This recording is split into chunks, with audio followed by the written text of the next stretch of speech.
இயேசு கிறிஸ்துவின் நாமத்தினாலே இந்த காலை வேளையில கூடி வந்திருக்கிற ஒவ்வொருவரையும் அன்போடு கூட நான் வாழ்த்துகிறேன். இந்த நாட்கள்ல ஆண்டவர் நம் ஒவ்வொருவரையும் உயர எழுப்ப பண்ணி கொண்டிருக்கிறார் அப்படிங்கிறத நான் நிச்சயமா நம்புறேன், விசுவாசிக்கிறேன்.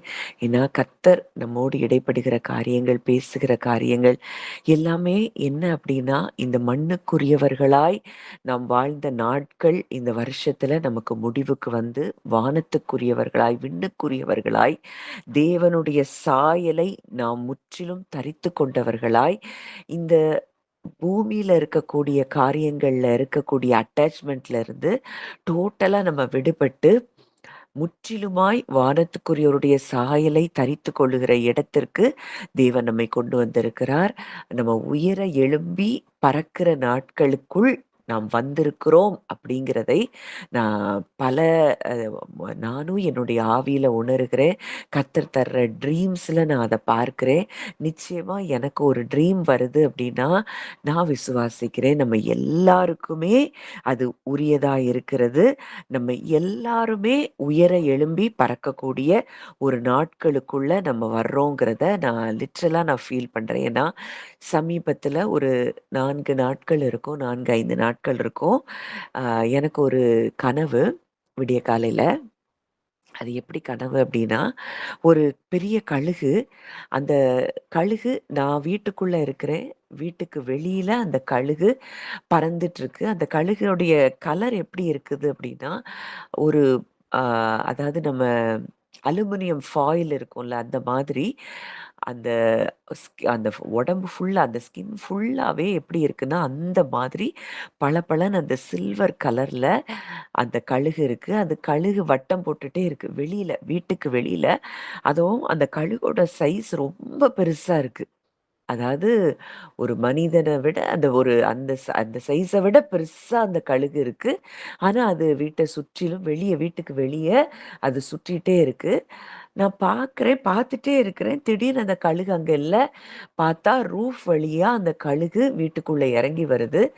நான் பார்க்குறேன், பார்த்து பயங்கர ஷாக் ஆறேன். ஏன்னா, அந்த கழுகுக்கு ஒரு மனுஷன போல ஒரு முகம் இருக்கு. அ பெரிய விங்ஸ் இருக்கு. அப்பதான் எனக்கு தெரியுது, அது ஒரு ஏஞ்சல போல அந்த கழுகு இருக்கிறத நான் ஃபீல் பண்றேன். நான் பார்த்துட்டு ஏதோ எனக்கு அந்த ட்ரீம்லயே நான் சத்தம் போடுற மாரி ஒரு கனவு ஒரு பயத்துல நான் அப்படி ஒரு சத்தம் போடுறேன். ஆனா பார்த்தா என்ன ஆகுது, அந்த கழுகு என்னைய டச் பண்ணுது. டச் பண்ண கொஞ்ச நேரத்துல நானும் பறக்க ஆரம்பிக்கிறேன். அப்போ பறக்கிறப்போ நான் நெனைக்கிறேன், என்னுடைய கால் இந்த பூமியில இல்லையே! நான் பறந்துட்டு இருக்கிறேனே! அப்படிங்கிறத நான் ஃபீல் பண்றேன். இப்படி ஒரு கனவு. அப்பதான் நான் யோசித்தேன், அந்த கழுகு அப்படின்னா, அது தேவன் நம்மை உயர எழும்ப பண்ணுகிற நாட்கள். அது எப்படின்னா, இந்த மண்ணுல இருக்கக்கூடிய அந்த நேச்சர், அந்த முதல் மனுஷன்ல இருந்த அந்த நேச்சர்ல இருந்து, நம்ம எல்லோரும் வெளிப்பட்டு, வானத்துல நம்ம சிறகடித்து பறக்கக்கூடிய ஒரு நாட்கள். உன்னதங்களிலே பறக்கக்கூடிய ஒரு ஒரு ஒரு பலனையும், ஒரு ஆற்றலையும் தேவன் நமக்கு இந்த வருஷத்திலே நிச்சயமாய் அவர் தரப்போகிறார். அதற்காக தான் இந்த சத்தியங்கள் எல்லாம் நமக்கு இதெல்லாம் உலகத்துல எத்தனையோ மக்கள் அறியாத சத்தியங்கள். ஆனா, நமக்கு தேவன் இந்த நாட்களிலே இதை வெளிப்பட பண்ணிக் கொண்டிருக்கிறார். அமர்ந்திருந்து அவருடைய சமூகத்திலே அவரை அறிந்து கொள்ளுகிறோம்னா, நம்ம உயர எழும்பி பறக்கக்கூடிய நாட்களுக்குள்ள நம்ம வந்திருக்கிறோம். இந்த நாட்கள் அ உன்னதமான ஒரு நாட்களாய் தேவன் தந்திருக்கிறார். இந்த நாட்கள்ல நம்ம கேட்கிற சத்தியங்கள், நம்ம முதல் அந்த நியூ இயர் மெசேஜ்ன்னு நம்ம பார்த்த அந்த மெசேஜ்ல இருந்து be still and know that I am God. நீங்கள் அமர்ந்திருந்து நானே தேவன் என்று அறிந்து கொள்ளுங்கள். இந்த இடத்துக்கு நம்ம ஹார்ட் வருது அப்படின்னா, வரணும் அப்படின்னா, நம்ம முதலாவது இந்த பூமியில இருக்கக்கூடிய அட்டாச்மெண்ட்ல இருந்து நம்ம வெளிய வரணும். சூழ்நிலைகள், மனிதர்கள், மனிதர்களுடைய வார்த்தைகள், அ என்னென்ன காரியங்கள் எல்லாம் நம்மள டிஸ்டர்ப் பண்ணுதோ, அது எல்லாம் பூமியில இருக்கக்கூடிய அட்டாச்மெண்ட். இதிலிருந்து வெளிய வந்து, நம்ம அமர்ந்திருக்கும்போது நிச்சயமாய் அவரை நாம் அறிந்து கொள்வோம். அவர அறிந்து கொள்றதுன்னா என்ன? நம்மை அவர் எப்படி பார்க்கிறார் அப்படிங்கிறது தான் அவரை நாம் அறிந்து கொள்வதில் இருக்கக்கூடிய மிக முக்கியமான ஒரு ஒரு ஒரு நோக்கமே அதுதான். நம்மள அவர் எப்படி பார்க்கிறாரு? திருத்துவ தேவன் இன்றைக்கு நம்ம கூட எப்படி இருக்கிறாங்க? நம்மள எப்படியா அவங்க பார்க்குறாங்க? அப்படிங்கிறத முழுவதுமாய் அறிந்து கொள்ளுகிற இடத்திற்கு நாம் வருகிறோம் அப்படிங்கிறது தான் இந்த வருஷத்துல, அதுலயும் இந்த வருஷத்துல இருந்து நம்முடைய வாழ்க்கை முற்றிலுமாய் ஜீவனில் செயல்படுகிற ஒரு வாழ்க்கையாய் அது மாறப்போகுது. ஒரு வசனத்த நம்ம வாசிக்கலாம். 1 கொரிந்தியர் 13ஆம் அதிகாரம். அந்த 11வது வசனத்திலிருந்து வாசிக்கலாம். 1 கொரிந்தியர் 13, 11, 12. நான் குழந்தையாய் இருந்தபொழுது குழந்தையைப் போல பேசினேன், குழந்தையைப் போல சிந்தித்தேன், குழந்தையைப் போல யோசித்தேன். நான் புருஷனான போதோ குழந்தைக்கேற்றவளை ஒழித்து விட்டேன். இப்பொழுது கண்ணாடியிலே நிழலாட்டமாய் பார்க்கிறோம், அப்பொழுது முகமுகமாய் பார்ப்போம். இப்பொழுது நான் குறைந்த அறிவுள்ளவன், அப்பொழுது நான் அறியப்பட்டிருக்கிறபடியே அறிந்து கொள்வேன். இந்த வசனம் தெளிவா சொல்லுது. நான் குழந்தையா இருந்தபோது குழந்தையைப் போல பேசினேன், குழந்தையைப் போல சிந்தித்தேன், குழந்தையைப் போல யோசித்தேன். நான் புருஷனான போதோ குழந்தைக்கேற்றவைகளை ஒழித்து விட்டேன். அப்போ இந்த வசனம் எதை சொல்லுது? குழந்தையா இருந்த பொழுது. அப்போ கிறிஸ்துவுக்குள்ள இருந்தோம் அப்படின்னாலும் நம்ம ஏற்கனவே பார்த்திருக்கிறோம். அந்த 1 கொரிந்தியர் 3ல கிறிஸ்துவுக்குள் குழந்தைகள் என்று எண்ணி பேச வேண்டியதாயிற்று. அப்போ குழந்தைகள் அப்படிங்கிறது எதை குறிக்குது அப்படின்னா, மைண்ட்ல இருந்து வாழ்றது. மனதுல இருந்து வாழ்றது. தாட்ஸ்ல இருந்து வாழ்றது தான் குழந்தையைப் போல பேசுகிறதும், குழந்தையைப் போல யோசிக்கிறதும், குழந்தையைப் போல சிந்திக்கிறதுமான வாழ்க்கை. ஏதோ ஒரு சூழ்நிலை எதிரா இருக்கு. மனுஷங்க எதிரா வந்துட்டாங்க. மனுஷருடைய வார்த்தைகள் எதிரா இருக்கு. அப்படின்னா, உடனடியாக நம்ம மனதின் எண்ணங்களிலிருந்து நாம் எப்போ யோசிக்கிறோம், எப்போ செயல்படுறோம், எப்போ அதுல அந்த நினைவுகள்ல இருந்து நம்முடைய வார்த்தைகள் வெளிய வருது அப்படின்னா, நம்ம குழந்தையைப் போல இருக்கிறோம். ஆனால் புருஷனான போதோ குழந்தைக்கு ஏற்றவைகளை ஒழித்து விட்டேன். அப்போ but when I became a man I put away childish things. அப்போ புருஷன் அப்படின்னா யார்? முதிர்ச்சி அடைந்த தேவ புத்திரர்கள். இவங்க எப்படி இருப்பாங்க? இவங்களுக்கும் உலகத்துக்கும் எந்த சம்பந்தமும் இருக்காது. நம்ம ஏற்கனவே விசுவாசத்தை குறித்து பார்க்கும் பொழுது எபிரேயர் 11ல நம்ம பார்த்தோம். உலகம் அவர்களுக்கு பாத்திரமாய் எண்ணப்படவில்லை. உலகத்த ஒரு மேட்டராவே அவங்க கன்சிடர் பண்ண மாட்டாங்க.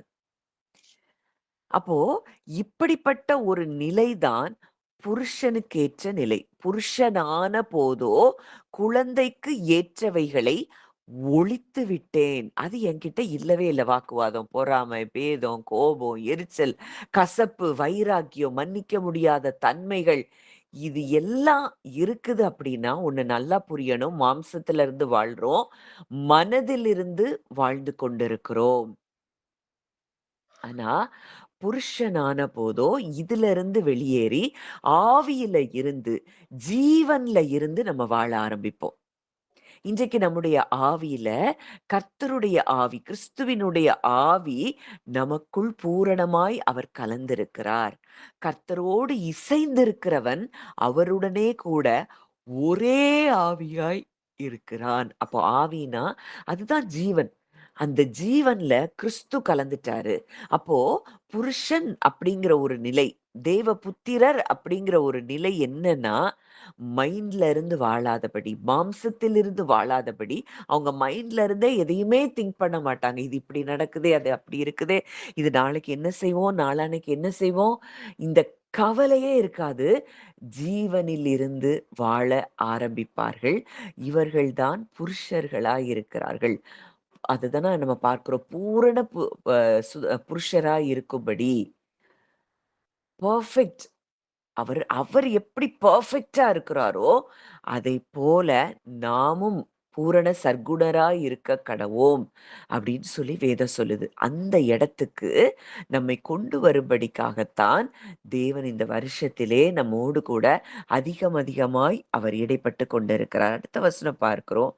இப்பொழுது கண்ணாடியிலே நிழலாட்டமாய் பார்க்கிறோம், அப்பொழுது முகமுகமாய் பார்ப்போம். இப்பொழுது நான் குறைந்த அறிவுள்ளவன், அப்பொழுது நான் அறியப்பட்டிருக்கிறபடியே அறிந்து கொள்ளுவேன். கண்ணாடியில அப்ப எப்படி பார்க்கிறோமா? நிழலாட்டமாய் பார்க்கிறோம். குழந்தையாய் இருந்த பொழுது நமக்கு சில ஷேடோவா தான் எல்லாம் தெரியுது. ஆனால் புருஷனான போது நமக்கு எப்படி அறிவு இருக்கா? அங்க குறைந்த அறிவு தான் இருக்கா. குறைந்த அறிவு அப்படின்னா மனதிலிருந்து வருகிறதில்ல. அந்த அந்த ஜீவன்ல இருந்து வாழாதபடி மனதிலிருந்து வாழ்கிற ஒரு வாழ்க்கை. அதுதான் குறைந்த அறிவு. ஆனா, அப்பொழுது நான் அறியப்பட்டிருக்கிறபடியே அறிந்து கொள்ளுவேன். அப்போ நம்மை தேவன் எப்படி அறிந்திருக்கிறார் அப்படிங்கிறதுல இருந்து வாழ ஆரம்பிப்பதுதான் அந்த பூரண புருஷராக மாறுகிற நிலை. நம்மை இன்னைக்கு தேவன் எப்படி பார்க்கிறார்? நம்மை எப்படி தேவன் இன்றைக்கு அறிந்திருக்கிறார்? நம்முடைய ஒவ்வொரு சின்ன சின்ன மூவ்மெண்ட்ட கூட அவர் பார்த்து கொண்டே இருக்கிறாராம்.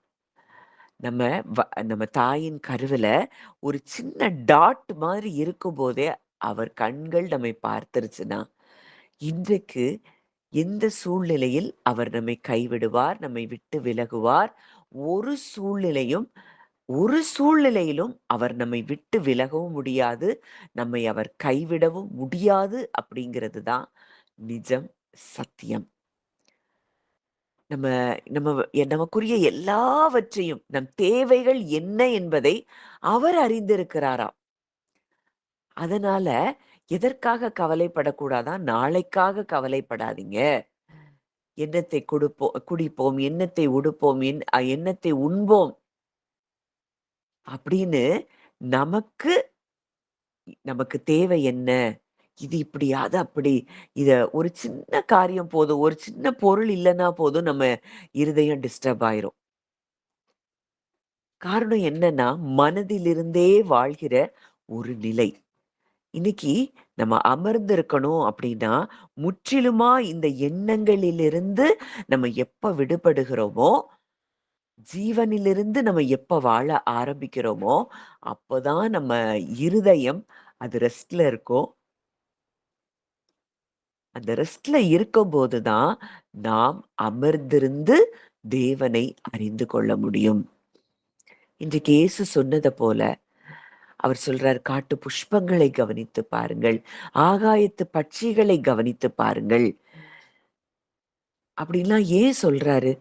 அவரு வேற எதையோ பாருங்க பாருங்கன்னு சொல்லல. வசனத்த பாருங்கன்னு சொல்லல. உனக்காகவே படைத்திருக்கிற இந்த பூமியை பார். இந்த பூமியையும், பூமியில உனக்காக உண்டாக்கப்பட்டிருக்கிறவைகளையும் நீ பார். அத பார்க்கும் பொழுதே உன் இருதயம் உலகத்தின் அட்டாச்மெண்ட்ல இருந்து வெளிய வந்துரும். அப்படின்னு சொல்லி இயேசு கிறிஸ்து கற்றுக் கொடுக்கிறார். அந்த பறவைகள் அது விதைக்கிறதும் இல்லையா, நூற்கிறதும் இல்லையா, களஞ்சியங்களில் சேர்த்து வைக்கிறதும் இல்லையா, அவைகளையும் உங்கள் பரமபிதா பிழைப்பூட்டுகிறார்.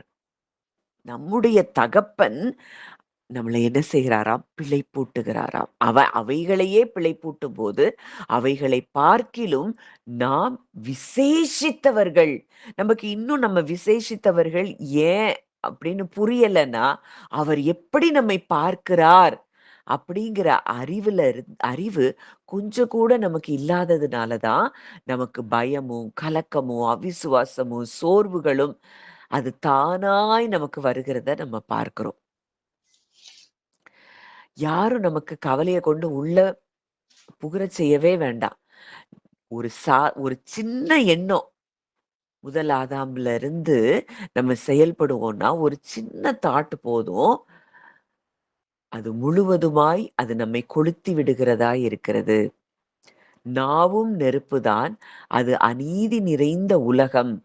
இந்த நாவு அப்படின்னா லிட்ரலா நம்ம வாயிலிருந்து பேசுற நாவு இல்ல. இருதயத்தின் நிறைவினால் வாய் பேசும். நம்ம இருதயத்திற்கு ஒரு நாவு இருக்கு. அந்த இருதயம் நமக்கு நெறைய மேட்டர்ஸ சொல்லிட்டே இருக்கு. அது சொல்ற வார்த்தைக்கெல்லாம் நம்ம காது குடுத்து கேட்டுக்கொண்டிருந்தோம் அப்படின்னா, நம்ம நிச்சயமாய் அமர்ந்திருக்க முடியாது. பாருங்கள், சிறிய நெருப்பு எவ்வளவு பெரிய காட்டையும் என்ன செய்யுதாம்? கொளுத்தி விடுதாம். அப்போ நம்ம இருதயத்துல இருந்து எழும்புகிற அந்த காரியங்கள் தான் நம்முடைய ஆயுள் சக்கரத்தை கொளுத்தி விடுகிறதா இருக்கிறது. வாசிக்கலாம். அந்த யாக்கோபு 3, 6ல இருந்து. அப்படியானது நாவானது சிறிய அவயவமாய் இருந்தும் பெருமையானவைகளை பேசும். பாருங்கள், சிறிய நெருப்பு எவ்வளவு பெரிய காட்டை கொளுத்து விடுகிறது. நாவும் நெருப்புத்தான். அது அநீதி நிறைந்த உலகம். நம்முடைய அவயவங்களில் நாவானது முழு சரீரத்தையும் கரைப்படுத்தி ஆயுள் சக்கரத்தை கொளுத்தி விடுகிறதாயும் நரக அக்கினியினால் கொளுத்தப்படுகிறதாயும் இருக்கிறது. நாவானதும் சிறிய அவயவமாய் இருந்தும் பெருமையானவைகளை பேசும். இது எங்கன்னா, லிட்ரலா நம்ம என்ன நெனைக்கிறோம்? வாயில இருந்து பேசுறோம். நம்ம இருதயத்துல இருந்து எழும்புகிற வார்த்தைகள், அது எல்லாமே நம்ம ஆத்துமாவுக்கு ஒரு நாவு இருக்கு. அந்த நாவு நமக்குள்ள நெறைய காரியங்கள சொல்லிட்டே இருக்கு. அதுலருந்து நம்ம பேசுறோம்ல, அந்த வார்த்தைய நம்ம கேட்கும்போது, அந்த நெருப்பு பெரிய காட்டையே கொளுத்தி விடுகிறதாம். அது பெருமையானவைகளை பேசும். இப்போ நம்ம நெனைக்கிறோம் பெருமையானவைகள்லாம், "நீ ரொம்ப பெருசு, உனக்கு திறமை இருக்கு, அது இருக்கு, இப்படி இருக்கு" அப்படின்னு நம்ம நெனைக்கிறது இல்ல. கவலைப்படுதலே பெருமையில மிகப்பெரிய ஒரு காரியமா இருக்கு. நம்ம கவலைப்படுறோம்னாலே, நாம் நம்மை தேவனைப் போல பார்க்கிறோம். ஒண்ணு தெரியணும், நம்மளால எதையும் பெருசா சாதிக்க முடியல அப்படின்னா, சிறிய காரியங்கள் முதலாக உங்களால் செய்யக்கூடாமல் இருக்க, ஏன் கவலைப்படுறீங்க? அப்படின்னு சொல்லி இயேசு கிறிஸ்து சொல்றாரு. அப்போ சின்ன காரியம் கூட நம்மளால செய்ய முடியாது. அத அப்பா செய்வார். அப்பா பார்த்துக்கொள்ளுவார். அப்படின்னு எப்போ நம்ம ரெஸ்ட்ல வந்து அவருக்கு நன்றி செலுத்திக் கொண்டே இருக்கிறோமோ, நம்முடைய வாழ்க்கையின் சூழ்நிலைகள் அத்தனையும் மாறுகிறதா இருக்கிறதை நம்ம பார்க்க முடியும். இன்னைக்கு நம்ம எல்லோருமே எப்படி கடவுள தேடுறதுக்கு வந்தோம்னா, ஏதோ தேவைகளுக்காக தான் இயேசு கிறிஸ்துவ தேடி வந்தோம். உண்மையா சொல்லணும்னா, அவருக்காக அவர தேடி வந்தோமா? அப்படின்னு நெனச்சோம்னா, நிச்சயம் கிடையாது. ஐயோ! இந்த பிரச்சனை அப்படி இருக்கு. அந்த பிரச்சனை இப்படி இருக்கு. இந்த தேவை இருக்கு. இது எப்படி சந்திக்கப்படும்? அப்படின்னு சொல்லி, இதற்காகவே நம்முடைய தேவைகளை மையப்படுத்தி தான் நம்ம தேவனையே சந்திக்க வந்தோம். தேவனிடத்துல நம்ம வந்த காரணமே, ஏதோ தேவைகள் சந்திக்கப்படணும். இப்போ ஒரு தேவை சந்திக்கப்பட்டுரும். உடனே நன்றி ஆண்டவருக்கு ரொம்ப நன்றி எல்லாம் சொல்லுவோம். அடுத்த ஒரு பிரச்சனையோ, ஒரு தேவையோ வந்துருச்சுன்னா, உடனே நம்ம டவுன் ஆயிருவோம். அது பழசு அவர் செஞ்சதையும் நம்ம நெனச்சு பார்க்க மாட்டோம். சூழ்நிலைய தான் நம்ம பெரிதாய் பார்ப்போம். இதுதான் மண்ணானவனுக்குரிய சாயல். வானத்துக்குரியவருடைய சாயல் எப்படி இருக்கும் அப்டின்னா, ஒரு நாள் கூட கவலைங்கிறது அதுக்கு இருக்கவே இருக்காது. ஏன்னா, அவர் நம்மை எப்படி பார்க்கிறாரோ, அவர் நம்மை எப்படி அறிந்து வைத்திருக்கிறாரோ, அதற்கு ஏற்றபடி ஆவியில இருந்து நம்ம செயல்பட ஆரம்பிக்கும் பொழுது, நாம் அமர்ந்திருப்பது சாத்தியமாகிறது. நம்ம மனதிலிருந்து வாழ்கிற வாழ்க்கைக்கு முற்றிலுமாய் இந்த வருடத்துல நம்ம ஒரு முற்றுப்புள்ளி வைக்கணும். மனது 1008 கதைகளை அது சொல்லிக் கொண்டு தான் இருக்கும். அந்த 6வது வசனத்துல நம்ம பார்க்கிறோம், நம்முடைய அவயவங்களில் நாவானது முழு சரீரத்தையும் கரைப்படுத்துதாம். அப்போ இந்த உள்ள இருந்து நம்ம மனதில இருந்து பேசுகிற இந்த நாவு சரீரத்த கரைப்படுத்துதாம். சரீரத்தை கரைப்படுத்துதுன்னா, சரீரத்த பலவீனப்படுத்துது. சரீரத்துல தேவையில்லாத காரியங்கள நமக்குள்ள தூண்டி விடுகிறது. அப்போ முழு சரீரத்தையும் கரைப்படுத்தி, ஆயுள் சக்கரத்தை கொளுத்தி விடுகிறதா இருக்கிறது. இன்னைக்கு நெறைய பேருக்கு சின்ன வயசுலயே வியாதி, பலவீனம். அது அப்படி இருக்கு, இது இப்படி இருக்கு அப்படின்னு சொல்லி நம்ம கவலைப்பட்டு, கவலைப்பட்டே பல பலவீனங்களை நம்ம வாழ்க்கையில நம்ம இழுத்துக் கொள்ளுகிறோம். காரணம் என்ன அப்படின்னா, இது ஆயுள் சக்கரத்தை நாம் மனதிலிருந்து வாழ்ந்து கொண்டிருப்போம். எண்ணங்களிலிருந்து நம்ம வாழ்ந்து கொண்டிருப்போம் அப்படின்னா, அந்த எண்ணங்களே நம்முடைய ஆயுள் சக்கரத்தை கொளுத்தி விடுகிறதா இருக்கிறது.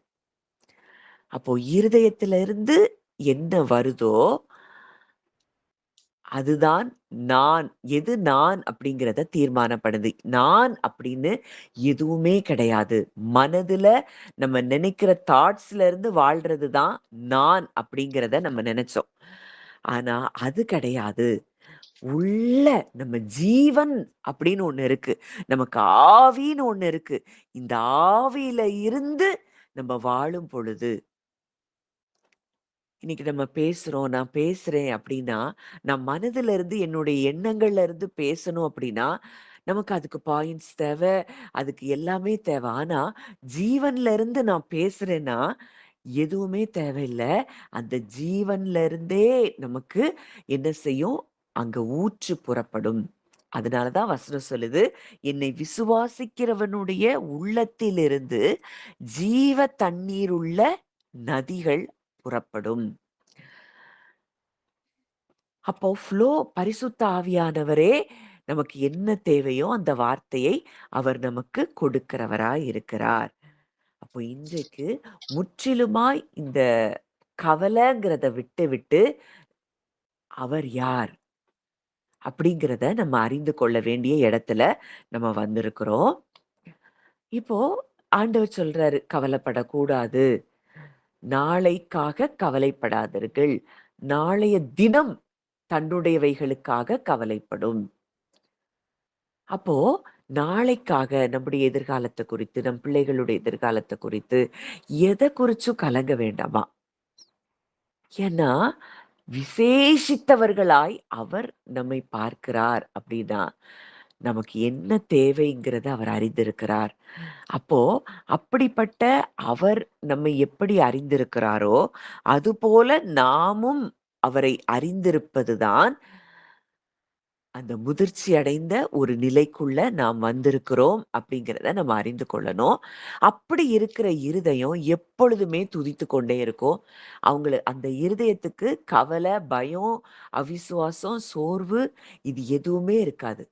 என் பிரச்சனை இப்படிதான். என் அப்பா கிட்ட நான் கொண்டு போறேன், நான் குடுத்துட்டேன். அவர் அத பார்த்துக் கொள்ளுவார்ன்னு சொல்லி, குடுத்த உடனேயே நம்ம நன்றி அறிதல் உள்ளவர்களாய் நம்ம எப்ப மாறுகிறோமோ, அந்த இருதயம் தான் ஹார்ட்னஸ் இல்லாத ஹார்ட். நம்ம எப்பவும் நமக்கு ஒரு தேங்க்ஃபுல் ஹார்ட் இருக்கு அப்படின்னா, அந்த இருதயம் தேவனை பெரிதாய் பார்க்கிற இருதயம். அந்த இருதயம் தான் சாஃப்ட்டா இருக்கிற இருதயம். கல்லான இருதயத்தை உங்கள் மாம்சத்திலிருந்து எடுத்து, சதையான இருதயத்தை உங்களுக்கு கொடுப்பேன். அப்ப அது என்ன கல்லான இருதயம்? தேவன நம்பவே முடியாது. ஒரு சின்ன காரியம் நமக்கு எதிரடையா இருந்தா கூட, அது தேவனை நம்ப விடாமல் செய்து விடுகிறதா இருக்கிறது. அப்போ இந்த சின்ன காரியம் நம்மள டிஸ்டர்ப் பண்ணுது அப்படின்னாலே, ஒண்ணு புரியணும். நாம் இன்னமும் மண்ணுக்குரியவர்களா இருக்கிறோம். ஆனா, வானத்துக்குரியவர்கள் எப்படி இருப்பாங்கன்னா, எப்பவுமே சந்தோஷமா, எப்பவுமே நன்றி செலுத்திக் கொண்டு, துதி செலுத்திக் கொண்டு, தேவனுக்கு பிரியமானவைகளை ஒவ்வொருவரும் செய்கிறவர்களாய் இருப்பார்கள். அப்படி முதிர்ச்சி அடைந்த ஒரு நிலைக்கு நாமும் வரவேண்டும் என்பதுதான் தேவனுடைய விருப்பமா இருக்குது. அதனால தான் இந்த நாட்கள்ல இந்த சத்தம் நமக்குள்ளே எழும்பிக் கொண்டிருக்கிறது. நம்ம தேவைக்காக இப்ப கர்த்தர்ட்ட வரல. இன்னும் நான் அவருக்குள்ள எப்படி டீப்பரா போகணும்? இன்னும் நான் அமர்ந்திருந்து அவரை அறியணும்.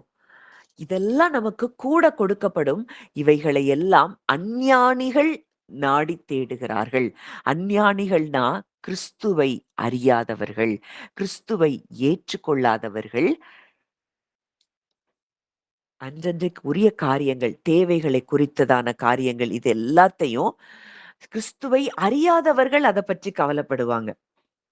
நமக்கு இத பத்தி கவலையே இருக்கக்கூடாது அப்படின்னு சொல்லி தான் தேவன் விரும்புகிறார். அப்போ இந்த இடத்துக்கு நம்ம ஹார்ட் எப்ப வருதோ, நம்ம முற்றிலுமாய் கவலைகளிலிருந்து நம்ம எப்ப விடுபடுகிறோமோ, நாம் பறக்கிற அனுபவத்தை பெற்றுக்கொள்கிறவர்களாய் இந்த வருஷத்திலே நாம் மாறுகிறோம். உயர எழும்பி கழுகை போல செட்டைகளை அடித்து உயர எழும்பக்கூடிய நாட்கள் நமக்கு வந்து கொண்டிருக்கிறது. அப்போ நம்ம பார்க்கிறோம், ஏன் நமக்கு கவலை வருது? எப்போலாம் மாம்சத்திலிருந்து நம்ம திங்க் பண்றோமோ, அப்போலாம் நமக்கு கவலை வருது. மனதிலிருந்து ஒரு சின்ன ஒரு ஃபேஸ் ரியாக்ஷன் போதும், நம்மள கவலைக்கு உள்ளாக்க. அப்போ இந்த இடத்துல நம்ம இருக்கிறோம்னா, இன்னும் நாம மண்ணுக்குரியவர்களாய் இருக்கிறோம். எதிரா ஒரு வார்த்தை வரலாம். எதிரா உங்களுக்கு பெரிய குற்றச்சாட்டே வைக்கலாம். வசனம் சொல்லுது, "உன் நீதிய நான் வெளிச்சத்த போல விளங்க பண்ணுவேன். உன் நியாயத்த பட்டப்பகல போல நான் விளங்க பண்ணுவேன்." அப்படின்னு சொல்லி அவர் சொல்றாரு. "அப்பா இத நான் உங்கள்ட்ட குடுத்துர்றேன். நீங்க பார்த்துக்கோங்க."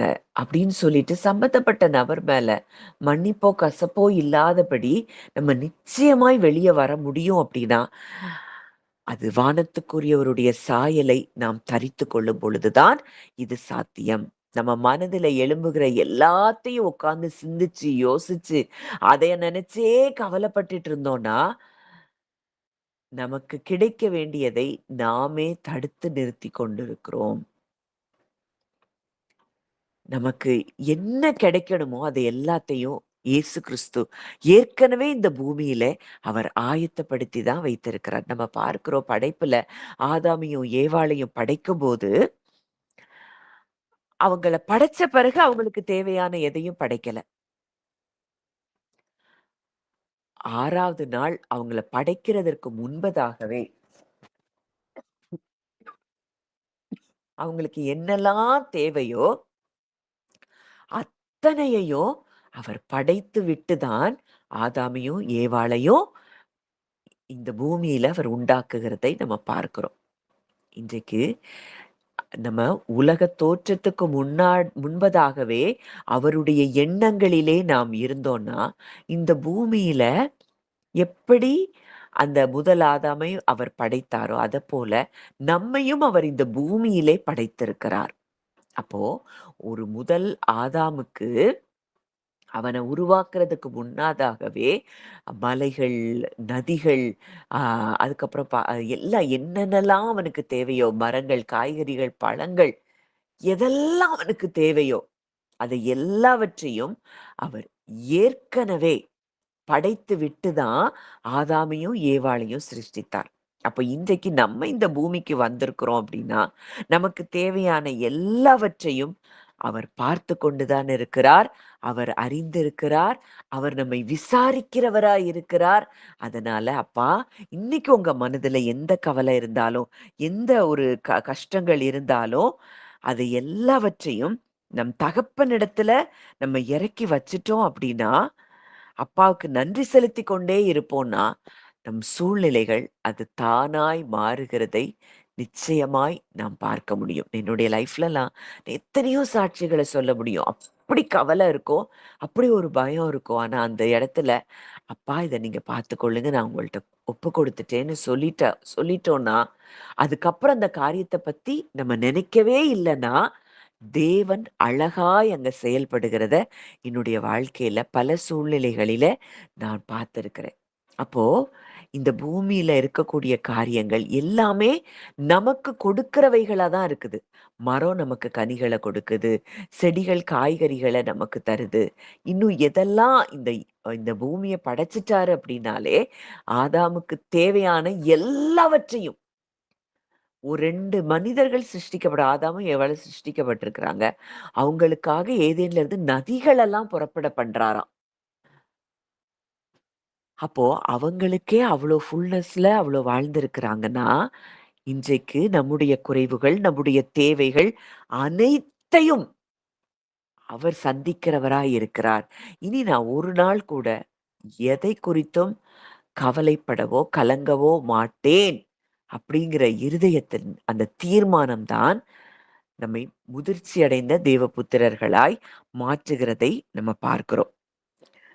அப்போ விசுவாசம் அப்படிங்கிறது எங்க இருந்து வருது அப்படின்னா, நம்முடைய ஆவியில இருந்து வருகிறது தான் விசுவாசம். மாம்சத்தின் மனிதனுக்கு விசுவாசம் என்பது அவனுக்கு அதாவது மாம்சத்துல இருந்தா கூட அவங்க என்ன செய்வாங்க, சில விஷயங்களுக்காக ஆண்டவர்ட்ட ஜெபிப்பாங்க, பெற்றுக்கொள்ளுவாங்க. ஆனா பெற்றுக்கொண்ட பிறகு அந்த ஹார்ட் சென்சிட்டிவா இல்லாததுனால, நன்றி அறிதல்ல இல்லாததுனால, திருப்பி ஒரு தேவை வரும்போது திருப்பி கவலைப்பட்டு சோர்ந்து போய், கலங்கி போயி, தேவனை அறிகிற அறிவுல வளராதபடிக்கு ஒரு மட்டுப்படுத்தப்படுகிற ஒரு தேவனை நாம் மட்டுப்படுத்தப்படுகிற ஒரு இடத்திற்கு நாம் தான் கொண்டு வருகிறோம். அப்போ ஃபெய்த் அப்படிங்கிறதே ஜீவன்ல இருந்து வாழ்றவங்களுக்கு தான். விசுவாசத்துல இருந்து வாழ்றவங்களுக்கு தான் அங்க பயங்கரமான அந்த ஃபெய்த் ஆக்டிவேஷன் இருக்கும். மாம்சத்திலிருந்து வாழ்றவங்களுக்கு, மனதின் எண்ணங்களிலே இருந்து வாழ்பவர்களுக்கு ஒரு நாள் கூட ரெஸ்ட்டோ, ரிலாக்சேஷனோ இருக்கவே முடியாது. அப்போ ஒரி, கவலை அப்படிங்கிறது அது எங்க இருந்து வருது? நேச்சுரல் மைண்ட்ல இருந்து வருது. நேச்சுரல் மைண்ட் அப்படின்னாலே ஃபர்ஸ்ட் ஆடம். முதல் மனுஷன் எத சிந்திச்சானோ, எதெல்லாம் ஃபேஸ் பண்ணிட்டு வந்தானோ, அத எல்லாவற்றையும் நாமும் அந்த இடத்துல இருந்து நம்ம சிந்திக்கிறதோ, செயல்படுகிறதோ அப்படி இருக்கும் என்றால், நம்ம நேச்சுரல் மைண்ட் அதனால தான் நம்ம பார்க்கிறோம். மாம்சம் ஆவிக்கு விரோதமாகவும், ஆவி மாம்சத்துக்கு விரோதமாகவும் போராடுகிறதா இருக்கிறது. நம்முடைய ஆவியில, நம்முடைய ஜீவன்ல முற்றிலுமாய் நம்ம எப்படி இருக்கிறோம்? பரிபூரணமாய் இருக்கிறோம். தெய்வத்துவத்தின் பரிபூரணமெல்லாம் சரீர பிரகாரமாக அவருக்குள் வாசமாய் இருக்கிறதா, அவருக்குள்ள நம்ம பரிபூரணம் உள்ளவர்களாய்த்தான் இருக்கிறோம். அவருக்குள், கிறிஸ்துவுக்குள் அப்படின்னு வந்துட்டோம்னாலே, நமக்கு தேவைகளை பற்றி நம்ம கலங்க வேண்டியதே இல்ல. ஏன்னா, அவருக்குள்ள நம்ம பரிபூரணமா இருக்கிறோம்னா, இந்த உலகம் நமக்கு எதெல்லாம் தரணுமோ, அதெல்லாம் தந்து தான் ஆகணும். இன்னைக்கு இயேசு கிறிஸ்து எங்கேயாவது தேவைகளை குறித்து கவலைப்பட்டாரா? கலங்குனாரா? அப்படின்னா இல்லவே இல்ல. அப்ப வானத்துக்குரியவருடைய சாயலை நம்ம தரித்துக் கொள்ளணும்னா, இந்த வருஷத்துல நம்ம அறிந்து கொள்ள வேண்டிய மிக முக்கியமான ஒரு சத்தியம் என்ன அப்படின்னா, நாம் மனதிலிருந்து வாழாதபடி ஜீவனிலிருந்து வாழ்கிறவர்கள் அப்படிங்கிற இடத்துக்கு நம்ம வரும்பொழுது தான், இந்த பூமி நமக்கு என்னெல்லாம் குடுக்கணும்னு அவர் ஏற்கனவே கட்டளையிட்டிருக்கிறார். இந்த பூமி நமக்கு கட்டளையிடும்படியா என்ன தேவையா இருக்கட்டுமே, இந்த உலகம் நம் தேவைகளை கொடுக்கும்படி அவர் கட்டளையிட்டிருக்கிறார். அதனால எத குறிச்சும் நம்ம கவலைப்பட வேண்டியதில்ல. இன்னைக்கு என்ன செய்ய போறோம்? நாளைக்கு என்ன செய்ய போறோம்? சிலருக்கெல்லாம் கவலை, அதாவது நம்ம லேடீஸா நெறைய பேர் இங்க இருக்கிறதுனால, நம்ம நாளைக்கு என்ன குழம்பு வைக்க போறோம்? என்ன என்ன கூட்டு வைக்க போறோம்? இத குறிச்சே கவலை. இது எதுவுமே இல்லாத ஒரு வாழ்க்கை தான் வானத்துக்குரிய சாயலை நாம் தரித்துக் கொள்ளுகிற வாழ்க்கை. அப்ப ஜீவன்ல இருந்து வாழ்ந்து பாருங்க. உங்களுக்கு ஃப்ளோ அங்க இருந்து வந்துட்டே இருக்கும். அவர் நம்மள டைரக்ட் பண்ணி நடத்துறத முற்றிலுமாய் நம்ம பார்க்க முடியும், அனுபவிக்க முடியும். அப்போ இப்படிப்பட்ட ஒரு வாழ்க்கை வாழ்வதற்காக தான் தேவன் நம்மை அழைத்திருக்கிறார், தெரிந்தெடுத்திருக்கிறார். அப்ப பூரண சற்குணராய் நம்ம இந்த பூமியில வாழும் பொழுது, அப்படியே கிறிஸ்துவின் சாயலை பிரதிபலிக்கிறவர்களாய் நம்ம இருக்கிறோம். அப்போ ஒரு வீக் ஃப்ளஷ் மாம்சத்தின் எண்ணம், அது ஆவியிலிருந்து வாழ விடாதபடி அத என்ன செஞ்சிருதாம், அது சப்ரஸ் பண்ணிருது. ஆனா ஆவியின் சிந்தை, சிந்தை மரணம். ஆவியின் சிந்தை. ஆவிக்கு ஒரு சிந்தை இருக்கு. மாம்சத்துக்கு ஒரு சிந்தை இருக்கு. அது என்ன மாம்சத்துக்கு இருக்கிற சிந்தை, ஆவியின் சிந்தை. மாம்சத்துக்கு இருக்கிற சிந்தனைனா, மனுஷனைப் போல சிந்திக்கிற சிந்தனைகள் தான் மாம்ச சிந்தை. அப்ப மனுஷன போல சிந்தித்து, மனுஷன போல வாழ்கிறோம் அப்படின்னா, நம்ம மாம்ச சிந்தையில இருக்கிறோம். ஆவியிலிருந்து நம்ம சிந்திக்கிறோம். ஜீவனிலிருந்து நம்ம சிந்திக்கிறோம் அப்படின்னா, நம்ம வாழ்க்கை எப்பொழுதுமே அது ஜீவன்ல இருக்கும். அது சமாதானத்துல இருக்கும்.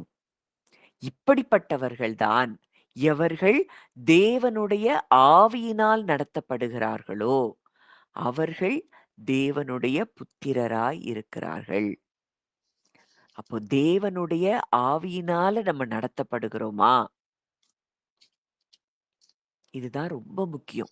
தேவனுடைய ஜீவன்ல இருந்து நம்ம வாழ்ந்து கொண்டிருந்தோம்னா, எப்பவுமே சந்தோஷமா இருப்போம். அதனால தான் பவுல் எழுதுறாரு, "கர்த்தருக்குள் எப்பொழுதும் சந்தோஷமாயிருங்கள். சந்தோஷமாயிருங்கள் என்று மறுபடியும் சொல்லுகிறேன். உங்கள் சாந்த குணம் எல்லா மனுஷருக்கும் தெரிந்திருப்பதாக. நீங்கள் ஒன்றுக்கும் கவலைப்படாமல்" ஒண்ண குறிச்சு நீங்க கவலைப்பட வேண்டாம்ப்பா. அப்படின்னு பவுல் எழுதுறார். எல்லாவற்றையும் குறித்த உங்கள் விண்ணப்பங்களை ஸ்தோத்திரத்தோடு கூடிய ஜெபத்தினாலும், வேண்டுதலினாலும் தேவனுக்கு தெரியப்படுத்துங்கள். அப்போ அவர்ட்ட தெரியப்படுத்தினா போதும். நம்ம இருதயம் சமாதானத்துல இருக்கும். நம்ம இருதயம் சமாதானத்துக்கு வரும்போது தான், நம்ம எதெல்லாம் நமக்கு தேவையோ அதெல்லாம் நமக்கு தானாய் அதை நம்ம பெற்றுக்கொள்வோம். அதுக்காக நம்ம போராட வேண்டிய அவசியமே இல்ல. எதையும் நம்ம என்ன செய்ய முடியும்? பெற்றுக்கொள்ள முடியும். அப்படிப்பட்ட ஒரு இடத்திற்கு தான் தேவன் இந்த நாட்களிலே நம்மை கொண்டு வருகிறார். நம்ம அமர்ந்திருந்து அவரை அறிய, அறிய, அறிய, அறிய, அறிய அவர்கிட்ட நம்ம நெருக்கமடைகிற ஒரு சூழ்நிலைக்குள்ள நம்மை தேவன் கொண்டு வருகிறார். முற்றிலுமாய் அவர் அவருடைய சாயல். அவருக்கு நாளைய குறித்த கவலை இல்ல. அவருக்கு எத குறித்தும் பயம் இல்ல. என் அப்பா யாருன்னு எனக்கு தெரியும். என் அப்பா எப்பொழுதும் எனக்கு செவி கொடுக்கிறார் அப்படிங்கிறத நான் அறிந்திருக்கிறேன்.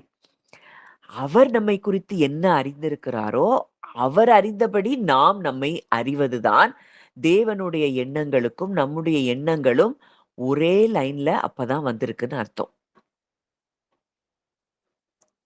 இல்ல அப்படின்னா, நம்ம கவலைப்படுவதும், கலங்குவதும் இதுதான் நம்முடைய வாழ்க்கையிலேயே பிரதானமானதா இருக்கிறத நம்ம பார்க்க முடியும். அப்ப இந்த நாட்கள்ல தேவன் நம்மை விசேஷமாய் அவர் அழைத்திருக்கிறார். அவர் தெரிந்தெடுத்திருக்கிறார். நம்மை துர்மனசாட்சி நீங்க தெளிக்கப்பட்ட இருதயம் உள்ளவர்களாய் நம்மை மாற்றி இருக்கிறார். அப்படின்னு அந்த பூமிக்கு வந்துட்டோம்னா, நம்ம பாதுகாக்கிறது அவர் வேல. நமக்கு தேவையான எதையும் சந்திப்பது அவர் வேல. அப்பா இருக்கிறார். அப்போ இப்படிப்பட்ட ஒரு இடத்துக்கு தேவன் நம்மை இந்த நாட்களிலே நம்மை கொண்டு வருகிறார். இந்த கேட்ட வார்த்தைகளை நீங்க மறுபடியும், மறுபடியும் நீங்க தியானித்து பாருங்க. கர்த்தர் உங்களோடு கூட இடைப்படுவார். பெரிய காரியங்களை அவர் செய்யப் போகிறார். கொஞ்ச நேரம் நம்ம அப்படி ஒரு 5 மினிட்ஸ் நம்ம பிரேயர் பண்ணிட்டு, ஆண்டவர் சமூகத்துல இன்னைக்கு உங்க மனது எதெல்லாம் பேசிக் கொண்டிருக்குதோ, அத எல்லாத்தையும் அப்பாட்ட குடுத்துட்டு, அப்படியே ஒரு ஃப்ரீ மைண்டடா அவருடைய எண்ணங்களால் மாத்திரம் உங்களை நிரப்பிக் கொள்ளுங்க. கர்த்தர் சீக்கிரத்துல பெரிய காரியங்களை அவர் செய்கிறவராய் இருக்கிறார் அப்படிங்கிறத உங்க வாழ்க்கையில அவர் வெளிப்படுத்துகிறார். நம்ம ஜெபிக்கலாம். நல்ல தகப்பனே, நன்றியோடு உம்மை துதிக்கிறோம், ஸ்தோத்தரிக்கிறோம் அப்பா. இந்த நல்ல நாளிலும் எங்களோடு கூட இடைப்பட்ட உம்முடைய வார்த்தைகளுக்காக நாங்கள் நன்றி செலுத்துகிறோம். நாங்கள் உன்னதத்திலே இங்க வந்திருக்கிற நாங்க எல்லாருமே இதை கேட்கப் போகிற எல்லாருமே அப்பா உன்னதத்திலே சிறகடித்து பறக்கக்கூடிய ஒரு நாட்களுக்குள்ள எங்களை நீர் கொண்டு வருகிறீரப்பா. நாங்கள் அமர்ந்திருந்து உம்மை அறிந்து கொள்ளும்படியான கிருபைகளை நீர் எங்களுக்கு தருகிறீரப்பா. உமக்கு நாங்கள் நன்றி செலுத்துகிறோம். அப்பா ஒவ்வொரு நொடி பொழுதும் கண்ணை இமை காப்பது போல நீர் எங்களை பாதுகாக்கிறீரப்பா. நன்றி செலுத்துகிறோம் ஐயா. நன்றி செலுத்துகிறோம். ரீபல் ஹஷல பிரேக்கெல பிரீஹதூஷலபா ரீதலீமோ ரேஷெலேம்ப்ரெ ஹீதிலீகோ ரூஷலா ரீபல் ஹஷ்லெப்ரெ ஹீதலூக்கரபா ரீகலாப்ரா ஷெலப்ரெ ஹீதிலீஷோ ரூஹதூஷலபா. அப்பா, இன்றைக்கு இந்த காலை வேளையில இங்க கூடி வந்திருக்கிறது கேட்கிற ஒவ்வொருவருடைய கவலைகளையும், எங்க ஒவ்வொருவருடைய கவலைகளையும் நாங்க உங்க மேல இறக்கி வைக்கிறோம்ப்பா. அன்னாள் எப்படி அதற்கு பிறகு அவளுடைய இருதயத்த தேவ சமூகத்துல ஊற்றின பிறகு அவள் துக்கமுகமாய் இருக்கவில்லைன்னு வேதம் சொல்லுதுப்பா.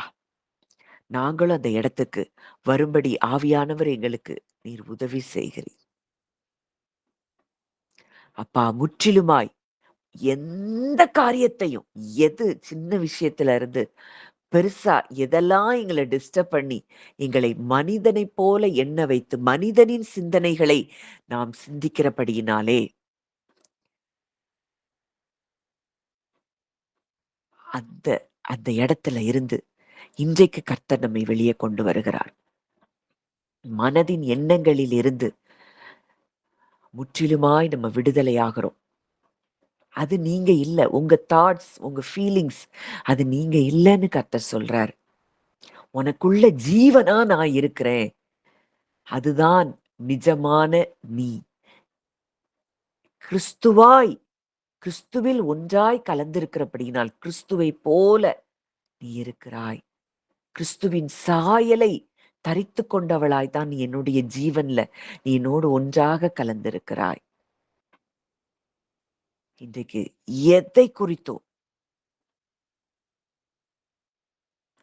நீ கவலைப்பட வேண்டியதில்லை மகளேன்னு சொல்லி அவர் சொல்றார். இன்னைக்கு அப்பா அப்பாவுக்கு தெரியாதது எதுவுமே கிடையாது. இருளில் இருக்கிறதை அவர் அறிவாராம். நம்ம இருதயம் இருள்ல இருந்து என்னதெல்லாம் சிந்திக்குதோ அது கூட அவருக்கு தெரியுமா. இததான் தாவீது கண்டுபிடித்து வைத்திருந்தார்.